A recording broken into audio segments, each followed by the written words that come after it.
Welcome to MacroCode. If you're new to this channel, consider subscribing. So on our previous video, we did a video about editing our employee records. So when you double click the employee record, then you should be able to edit the record and even save a new record. So we actually did this video of editing a record, then you can be able to save the data. So after saving, then you're able to see the updated record, and you can also create a new employee record. So for today's video, we are going to do something interesting. So we are going to provide an indicator to give us the progress of what we are doing. And also, we are also going to see how we can delete a record from the list. So if we come to our list, just come to employees add form. Then we need to define something on our employee add form. So we need to give an indicator to show the progress of saving the record, and also be able to see how we can delete the record. So to do that, we are going to come to our list. So this is how our list looks like. So this is our employees add or update form. So come to our list, then just at the button here, we need to indicate to actually have the activity indicator. So provide the activity indicator, then we say is running. Then we can actually leave that. Then we can say is visible. We can also leave that, then we can close. So this is our activity indicator. This activity indicator will be showing us the progress of our, whenever we click the button, then you can be able to see a rotating activity indicator of what you are doing. So come to our add employee. So we need to define something on our add employee model. So for this one, we are going to come to our constructor just below the constructor here. Then we can actually copy what we had done. Then we need to define a boolean. Then we can say is running. So this one. Then we can also can define this here. Then we can do is running. Is running. So this one will actually define whether our activity indicator should be running or not. So this activity indicator is running. Come to our activity indicator. We now bind it here. So you say binding, then provide that. Then it should be visible when it is running. So we do that again. So we'll use the same thing. So you say binding is running. So this is running is always, we can actually define it as we give it a false, an initial value which is false. So to have our activity indicator running, come to our add form. So this is our add employee form. So we can actually say if our activity indicator is running, then we can actually return. So there could be something going on. But else, if this is not running, then we can actually say this is equals to true. So we set that to true, and our activity will start running. Then after the data is saved, in case of an error, you actually also stop that. You provide it to false. Don't allow it to be running whenever there is an error. And here we can say return. Then you can also copy this, provide it now whenever we save our data. So this is it. So come here, after our data is saved, you can say if running. You can actually, after you have saved our data, we can stop this statement down here. So let's just do that. So this one will now, if we launch our app, we should be able to see the activity indicator. Whenever we just click it, it should be able to be running. Then we are able to see the progress. So for our activity indicator, if you just come here, you can also define the height. You can give it like 50. Width, you can also give it like 50. So if we just do that, let's see, launch our app and see how it will be doing. So whenever we click our save form, our activity indicator should start running, and you should be able to see the progress of what we are doing. So let's wait as our app launches. so that you're able to see. So if you're new to this channel, consider subscribing and watching our previous videos so that you can be able to see how you can be able to implement this app. So we will be sharing this code for our subscribers. So if you're not part of our subscribers, please subscribe so that you actually have all the source code of this app. So as you can see on our app, this is how we have our models, we have our view pages, and also we have our database context, which hold everything about our database. This is how our database looks like. So our app is launching. Let's see how it is. So click that subscribe button and even like this video so that you can be able to reach more people. So let's see how our app looks like. So you can see this is our list of employees. So we can actually add a new employee. Come to a country, Kenya, Nairobi, Koros, Maridadi, then test. Can also have your test. So this is our name. Can also have your test. Then you can also have our email address at gmail.com. You can also have here the date of birth. So if I just click save, you should be able to see there is a progress bar down here. I'm sure you are able to see that. So if I just also edit and try to click save, I should be able to see the progress bar loading at the bottom. So if I click save, you can see this is the progress bar at the bottom loading. If I click OK, then it is fine. So that is how you define the progress bar of an app. So if we just do that in .NETMAUI, you can see we have a progress bar down there. So that is actually an activity indicator. So that is how you define that, guys. So assuming I want to delete this record, I have a list of records here, but I want to delete them. So what I need to do, I can actually define a button at the top, at the bottom here for deleting. So I'll just come to my for add form, just below the add or save details. I'll define another command, and I can actually say this as delete employee. But this one now I want to define it with another color. So I'll say text, or I can say background color. I will say static resource. Remember, as we had actually indicated, don't allow binding of colors inside here because you'll be changing them. So ensure that you bind your colors and actually have all your colors under styles. Colors, everything should be here. So we can add another color here, and you can have it, and you can just say red. So that is it. I can give it employee red a name. So that will be our color name. So if I come to our add employee form, I can actually say static, then I can add my color red here using the name that I had provided. Then for the button, I'll come to our add employee form. This is our button. So I'll just copy this button. Let me just do this. So I'll just copy that. Then I need to now define this. So I'll close this. That is it. So because this name is actually the same, I'll say delete employee record. So I'll say delete employee record. Check the progress bar as well. That is the activity indicator. If it's running, set it to be running.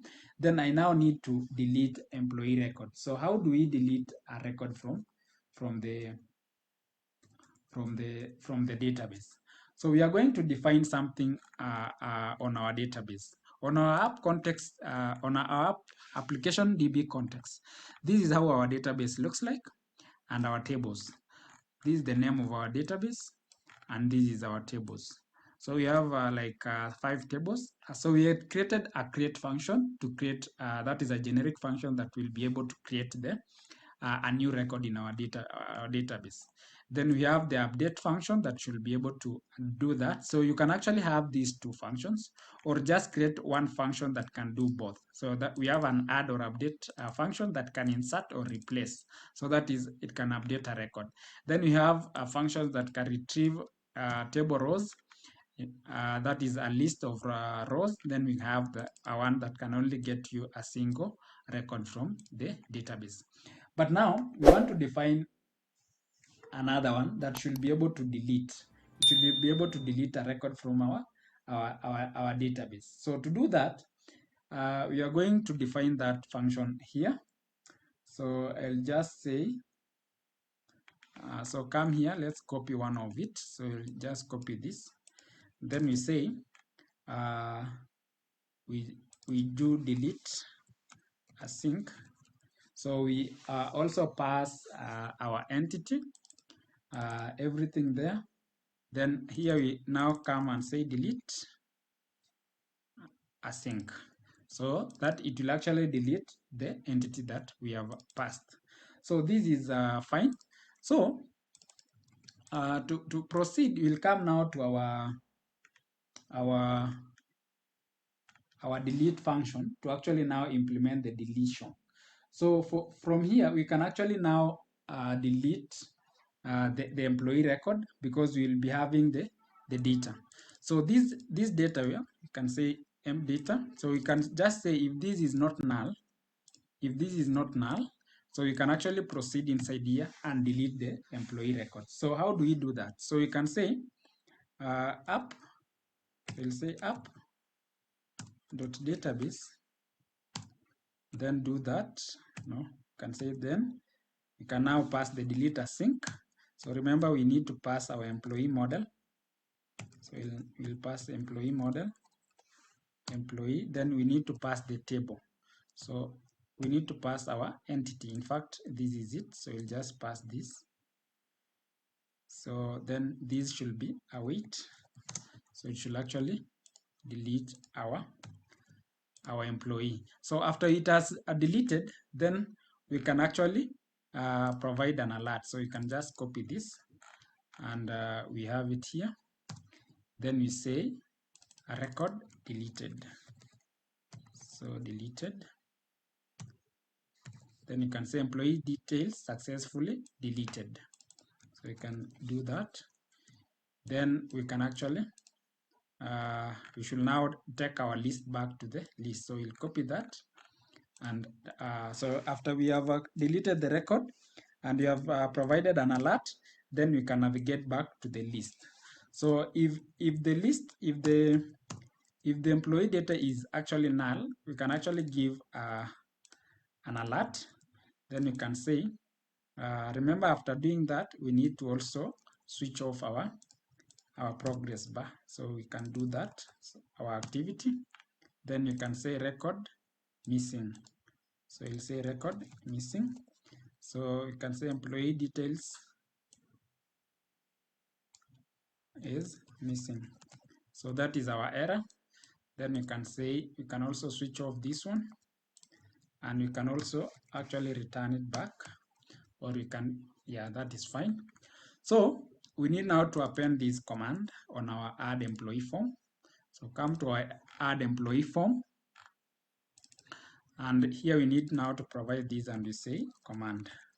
So this is our delete function. So if we just launch our app again, we should be able to delete an employee. So come to our delete function. So this is how our functions looks like. So we should be able to, if we have here a breakpoint, we should be able to hit this section. So if I just, our app is launching, let's see. So if you edit the employee, then you should be able to see the red button that you have just added. So if I double click it, something is wrong somewhere. So let's try and run again. I think it should be this. Let's see if there's something wrong. If I click it, it's opening.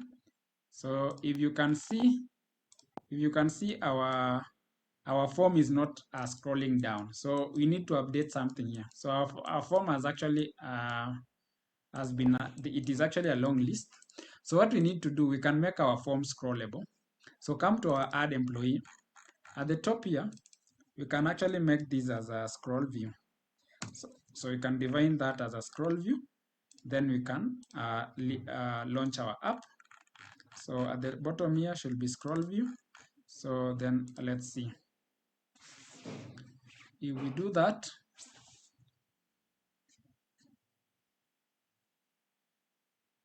So that is it. So if I click it, I should be able to scroll down. I can see then still our app is not doing the same. So what we need to do, let's just define something here. So come to our app. So this is scroll view. So this scroll view, this is vertical, horizontal. So you can try to put in some margin. So you can say margin. You can put 800, then 8. Then what I'm going to do, I'm going to use this margin as a cross margin. So I'll just remove the rest so that you can be able to see how our app looks like. So I'll just remove this, the layouts. Just use only the first one. So this is part of the stylings that we had done. So you can actually update your app to resemble this one so that you can be able to scroll. So I'll just remove this. Also remove this. So we should be having now only one single vertical horizontal here, vertical layout here. Then at the top we have our scroll view. So then everything should be fine. So if we launch our app, we should be able to scroll it and see. So let's see.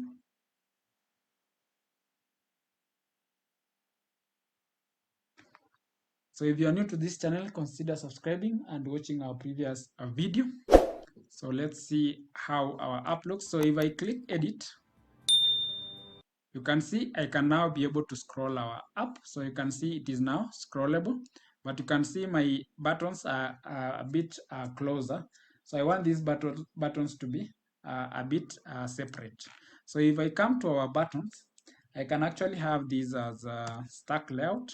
So I'll define these into a, so I'll have individual button as stack layout.